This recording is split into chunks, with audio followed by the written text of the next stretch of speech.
اور عورتوں کو ان کے مہر خوشی سے دے دیا کرو، ہاں اگر وہ اپنی خوشی سے اس میں سے کچھ تم کو چھوڑ دیں تو اسے مزے سے کھا لو۔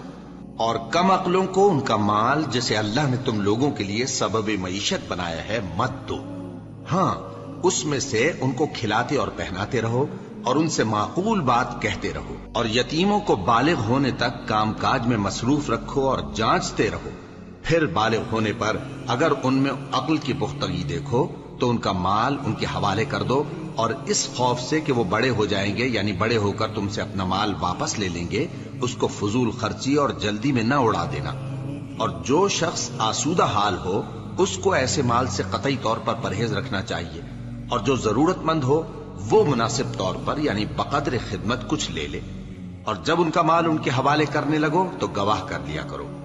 اور حقیقت میں تو اللہ ہی گواہ اور حساب لینے والا کافی ہے۔